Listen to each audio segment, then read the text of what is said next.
Sun in a conjunction with Chiron, and that also means that the Earth is going to be opposite Chiron.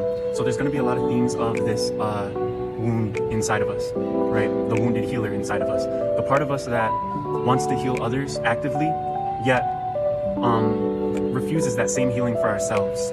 Sun conjunct Chiron brings deep self-awareness, healing opportunities, and a confrontation with old wounds. With the Sun in Aries and Chiron in Aries, this transit highlights themes of identity, courage, and personal empowerment. It encourages facing vulnerabilities head-on, transforming pain into strength, and embracing authenticity.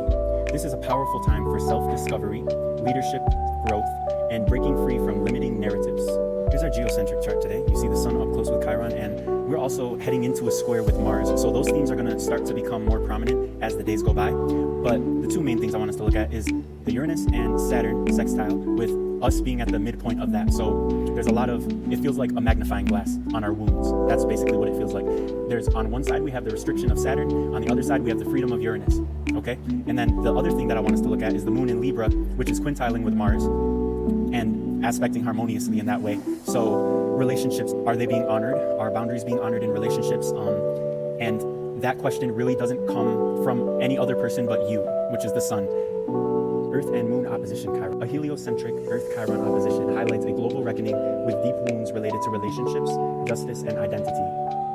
Earth, representing the inner forgotten child, brings attention to the pain of neglect, disconnection, and the need for reparenting on both personal and collective levels.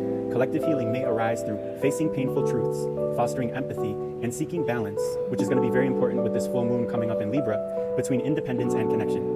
This transit urges humanity to integrate past struggles into wisdom, nurturing the forgotten self, and promoting growth through awareness and reconciliation. And some questions that we can ask ourselves to prompt our healing are, as a child, what truth did I instinctively know but was taught to ignore?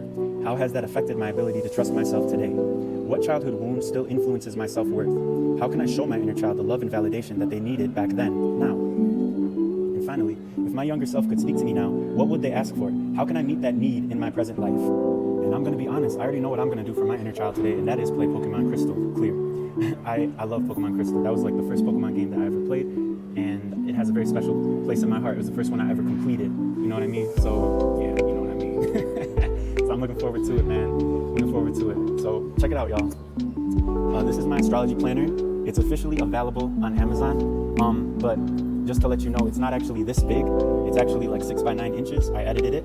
So if you want to check it out, it includes not only the geocentric chart, but also the heliocentric chart to account for Earth's aspects, because the Earth is important. We live on the Earth. Everything that we do is Earth-based, and we need to pay more attention to planet Earth in astrology.